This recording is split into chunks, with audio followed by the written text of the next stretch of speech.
Coming up next, the comedy stylings of Mr. Daniel Rodriguez. Thank you very much, everyone. Your applause, you're way too kind.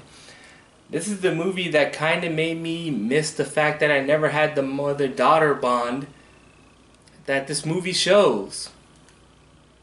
Thank you very much for your applause. Don't forget to tip your waitress on the way out. Okay, yes, thank you for your comedy style. Anyway, let's get on to this. Today we just saw an indie flick, and this is getting high praise on Rotten Tomatoes. This probably will be my most controversial review yet. And that's saying something because this weekend I might be watching something. I'm currently pretty much hurt right now, and it sucks to walk. So, but that's not important. This is going to be my most controversial review because I'm going to be going against the machine being Rotten Tomato. I'm going to be doing it because, yeah, just get out this,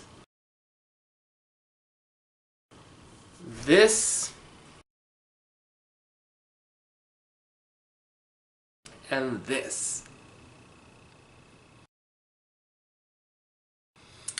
I'm going to be going for what everyone is calling such a great movie in the indie flick Lady Bird.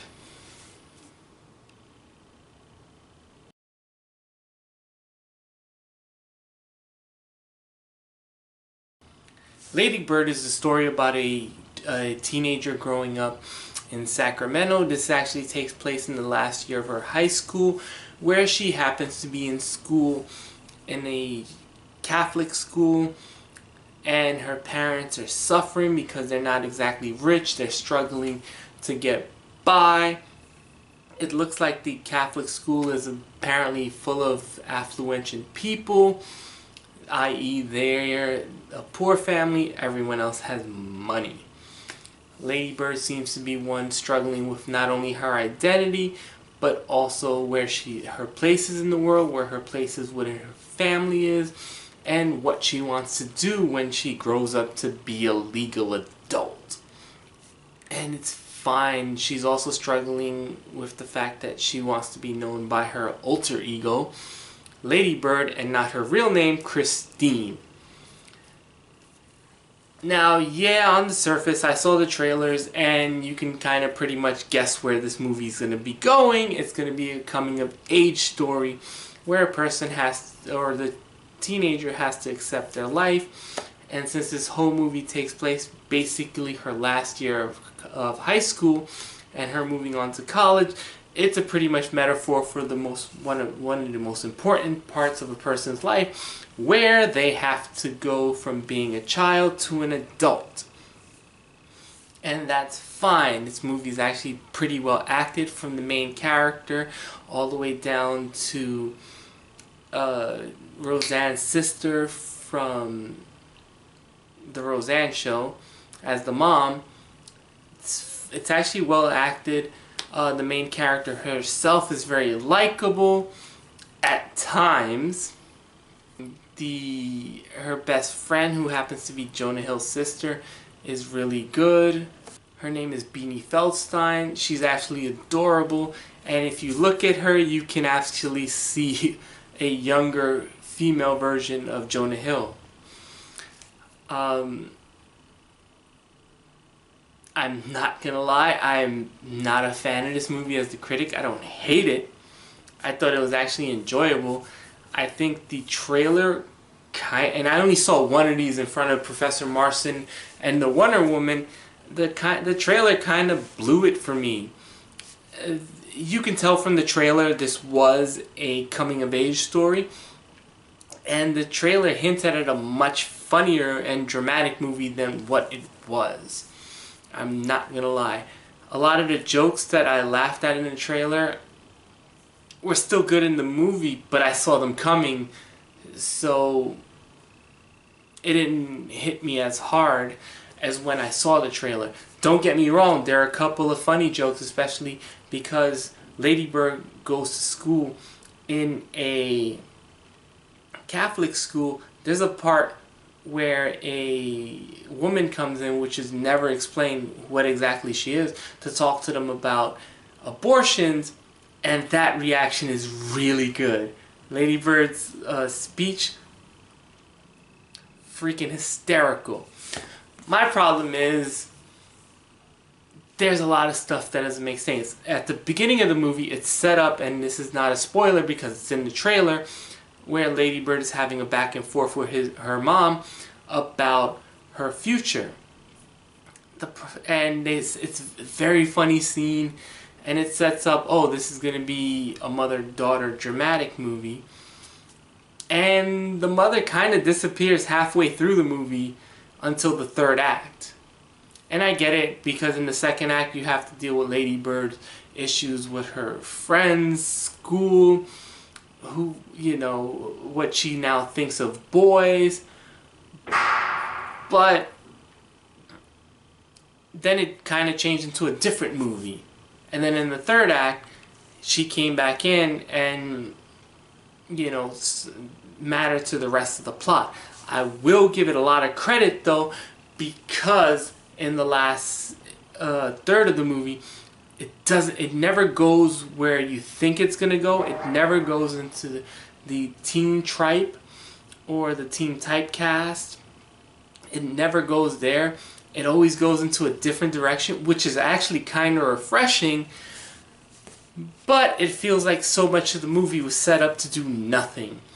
There's a scene where Lady Bird joins a theater group she never knew. She was cast in it, and there's a character in it, a reverend, who happens to play a part, and his storyline starts to go somewhere and then it's completely dropped and never heard from again. Kind of leaves you going, what was the point of that? As well as the brother, I guess brother and sister, I never understood where they were.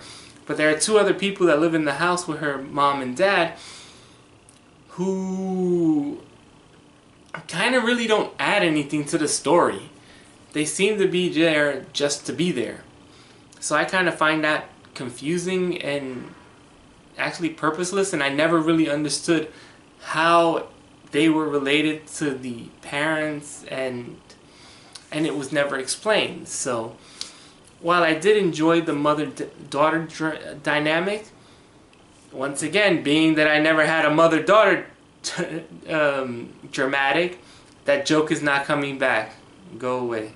Alright, go one more time. Today I happened to see a movie that made me kind of miss the fact that I never got to live that mother-daughter bond. Yeah. But I didn't get it. I did like where it ended, but the ending of the movie was also kind of an issue, because it just, literally, this is a movie that just stops. It stops. There's no ending, nothing resolved, which is kind of fine, because once again, this throws you a speedball from what you expect. But I also kind of looked at this movie as it never drew me in. I liked it, I had fun, but I kind of was just like, I think I've seen this before. I compare this movie to the late to mid 90s TV show that used to be, I believe, on MTV, called My So-Called Life.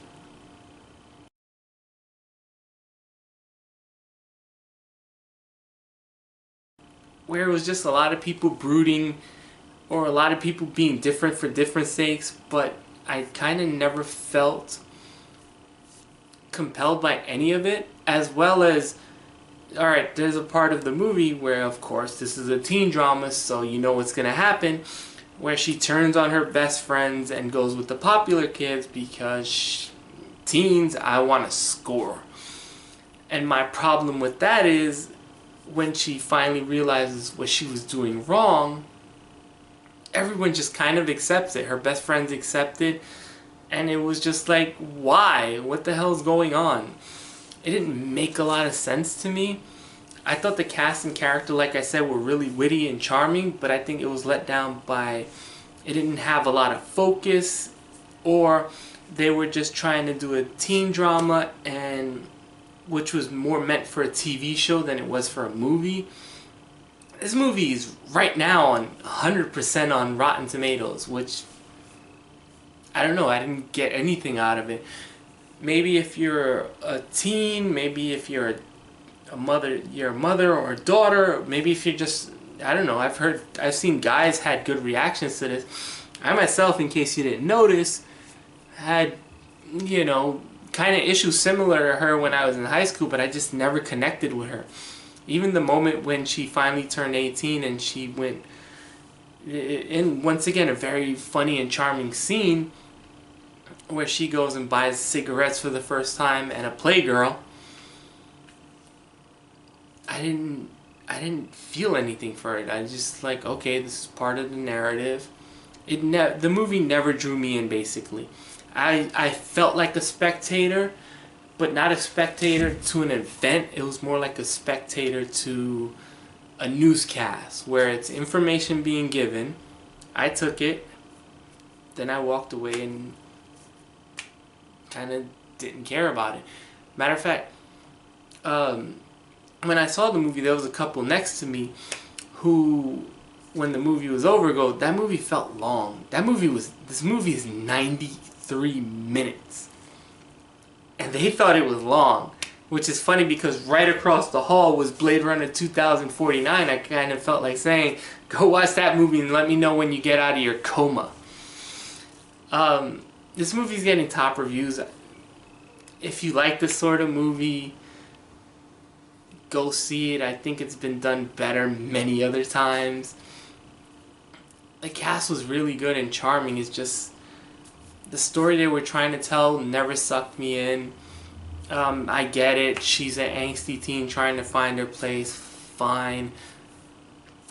I like the fact that the characters go to places you usually don't see in this type. They don't fall into tropes while they are tropes, which is actually pretty good, and I kind of find myself struggling to give it an okay review, but at the end of the day, this is not a movie I want to see again. This is not a movie I'll buy on Blu-ray. This isn't a movie I'll watch with Jeff. This is just a movie that was there. I didn't feel terribly bored, but I didn't feel excited watching it. I think the trailer messed up a lot of the jokes for me. I could have laughed harder. Maybe it's just the fact that it's a story about a mother-daughter this time and not males. I don't know, but I just never got into it. Never sucked me in, never hooked me. I did laugh a lot. I did have fun, but I felt the story was also conjoined, and it didn't know what it wanted to be, whether it's about the child's personal life, or it didn't mix the Lady Bird's personal life with the mother-daughter drama. And I'm not gonna lie, there were times where I felt it was trying to be manipulative and trying to make you sad. This feels like a movie that is trying to be awards bait at moments. While I didn't hate it, I can't give it a good review. Or it's average to me at least. So, once again, get this. Get this. And yeah, I'm ready for this. I give Lady Bird 6.0. That's it. There's nothing else to be said. I thought this was a 90s sitcom with some nice, very good performances, but at the same time, the story never hit me. And while it did have fun with the fact that it didn't play into tropes, the ending kind of left me going, okay, I can go home now. If you like it, go right ahead and love it. Not for me. That's all I can say. Like, subscribe. In the description, Jeff has another playthrough for everyone who likes video games, Roblox, Sonic the Hedgehog, stuff like that. That's all for me. I will probably be back with a Justice League review on Friday if I can get to the movie theaters, because I have an injured foot. Um, Tomorrow I'm going to be doing Neon Genesis Evangelion. So until then, later.